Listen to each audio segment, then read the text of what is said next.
Do you really need that Audi badge?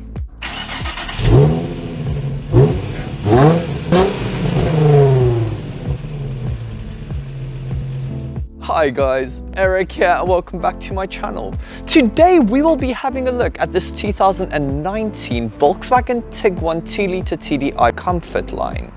I see a lot of these crossovers on our South African roads and I am here to find out why. Would you like to be mentioned in my next video? All you have to do is to make sure that you're subscribed to my channel and tell me what car this wheel design belongs to using the comment section below. Be sure to identify both the make and model. Let's see who knows most about cars. A really big thank you to the accommodating, thoughtful and helpful staff here at ASJ Motors.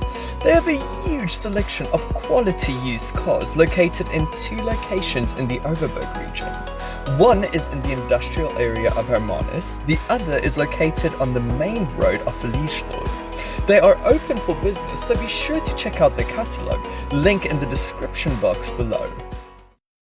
The Tiguan might only be in its 2nd incarnation currently, but it has quite the history. It is VW's 2nd SUV after the Touareg. Its 1st generation was based on the same platform that underpins the VW Passat. The Tiguan is also the best-selling car overall in the Volkswagen Group according to Wikipedia. The 1st generation was released in 2007 and was available with both petrol and diesel engines. 3 trim lines were offered: Trend and Fun, the entry level, Sport and Style, the sporty version, and Track and Feel, the version that had a steeper departure and approach angle. This is the 2nd generation, which was released in 2016. It is based on the same platform that underpins the much smaller Audi A3. It has a lot more space than its predecessor though, as we will see in a minute, and better engines. This model is powered by a 2-litre inline-4 turbo diesel engine that produces 110 kilowatt and 340 newton meters of torque, enough to propel this crossover from 0 to 100 in 9.3 seconds. It is quite a refined unit as well. When it comes to the Tiguan styling, I like it. It definitely plays it safe like a lot of VWs, but it is attractive and unassuming. The front has a familiar face with headlights integrated into the front grille. In profile, the Tiguan looks a lot like any other SUV, and the rear looks attractive with thin light clusters and a big VW badge. What is the interior like?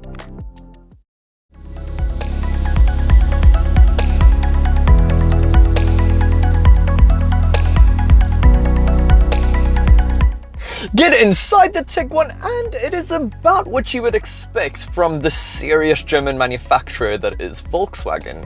It is as though they are utterly terrified to offend anyone with the design, so instead they inspire no one. Okay, that's a bit too harsh because this really works for them, with Volkswagen being one of the most successful and biggest manufacturers on earth. In the Tiguan though, it's definitely a bit more interesting in here than some of VW's other offerings. There are hexagons and cuts and creases placed along the cabin and a multi-tiered center control stack. Build quality is fantastic, which isn't that much of a surprise, and fit and finish is excellent. The attention to detail in here is very impressive. Use of materials is about par for the course for its segment. Soft touch plastics can be found on top of the dash and on top of the doors, with the remaining plastics, while scratchy, is of a good quality. Let's take a closer look though, starting with the door panel. Well, the design is simplistic, but there are cuts and creases as well, giving it an edgy look.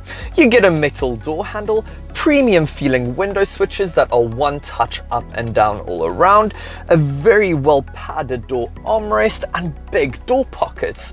What's more, said door pockets are lined with a felt material that does a great job of mitigating any rattles. The attention to detail is great. One thing that truly bothers me though is that the color of the soft touch plastic doesn't match that of the remaining plastics on the door panel, and that really bothers me. The doors do feel of a very high quality though, and they close with a very satisfying thud. The steering wheel is almost identical to almost all other VW steering wheels of its vintage. In this case though, that's a very good thing. Its rim is wrapped in soft leather, the buttons are well laid out and they feel premium to use, and you have bits of piano black plastic and silver trim to help lift the steering wheel as a whole. The steering column has loads of adjustment in it as well, so it will be very easy to find a comfortable driving position in here. The stalks feel great to use and they are easy to understand, so yeah, it's quite impressive. The dials personify simplicity, like almost all other VWs. Big white digits on a black background with red needles make them very easy to read, no matter what your age.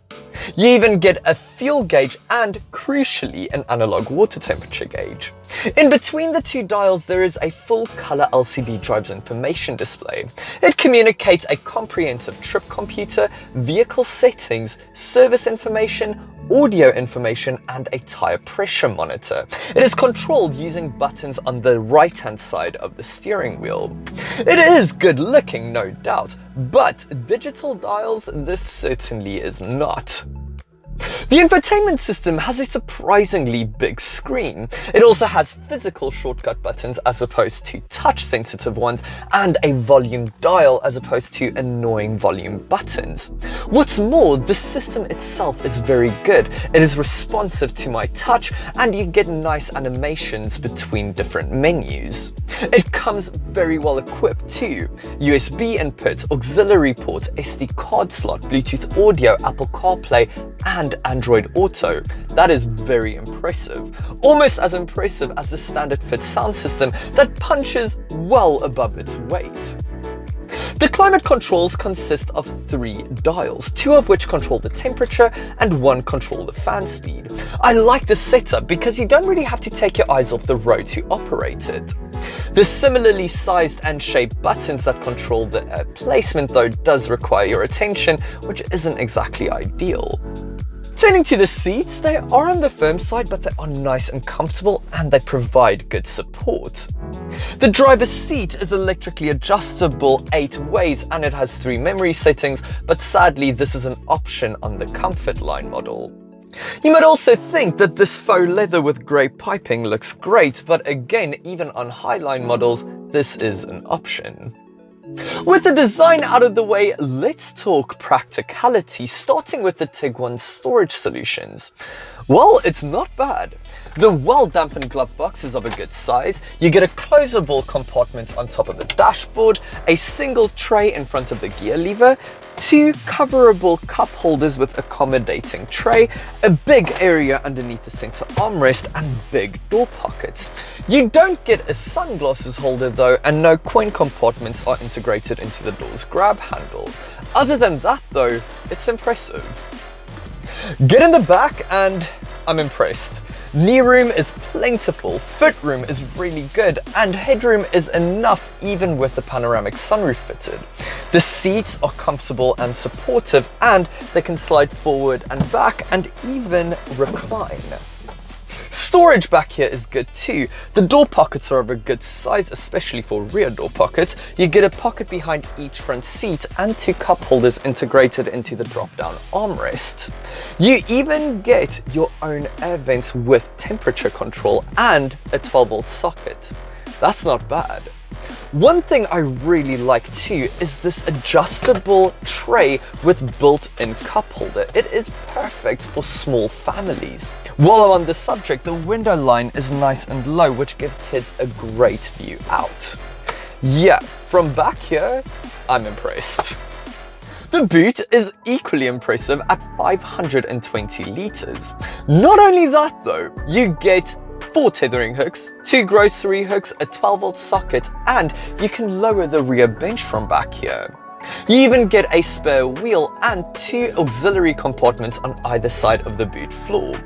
The rear bench folds completely flat in a 60-40 split, giving you a continuous loading floor. It is worth mentioning though that when the rear seats are slid forward, this does generate a hole in the loading bay, which isn't exactly ideal, but there isn't any load lip and the boot opening is of a big usable space. So far, I'm really impressed with the Tiguan, particularly the build quality and the nice attention to detail. What is the driving experience like though?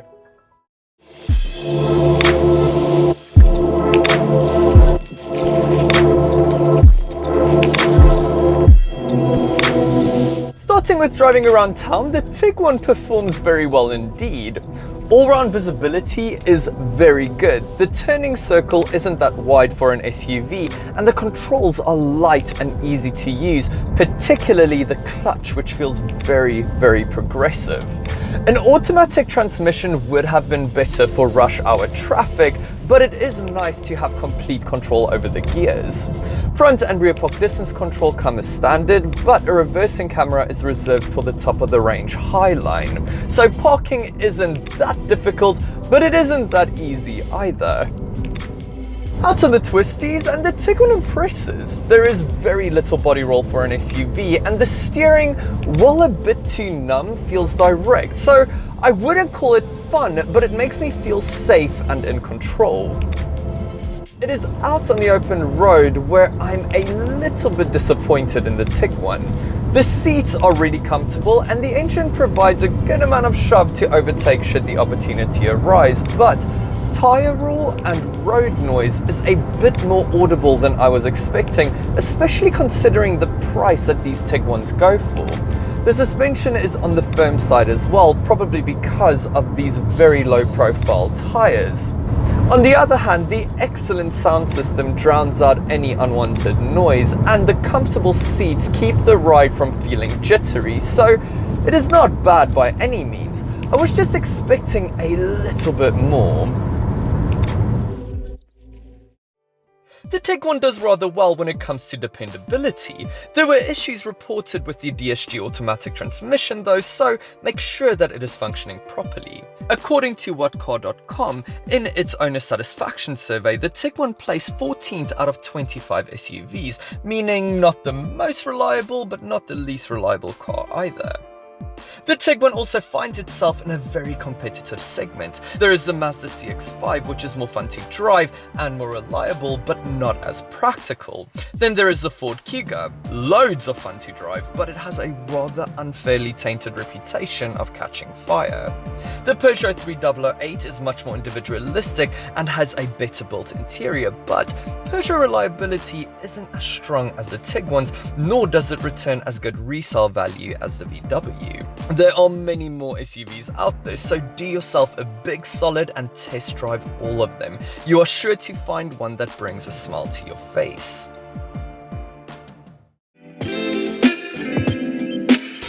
It really does make sense why there are so many of these on our roads though. It has a fancy badge, excellent diesel engines, a well-built interior, and decent spec, especially for a German car. The thing is, the competition has caught up with Volkswagen, with most of its rivals either being much cheaper or offering niceties such as a longer warranty or more spec. It is not like you will be disappointed with your Tiguan though, it is an excellent and well-packaged car. Well done VW. Thank you so much for watching another one of my reviews. If you enjoyed it, please remember to give it a thumbs up. It makes a world of difference to my channel. Also, if you haven't already, remember to subscribe and get notified of upcoming reviews. I have many lined up for you guys, so stay tuned. If you own a Tiguan and you'd like to share your experience with me, please use the comment section below. I would love to hear your story. I hope you guys have a fantastic day. Until next time, bye.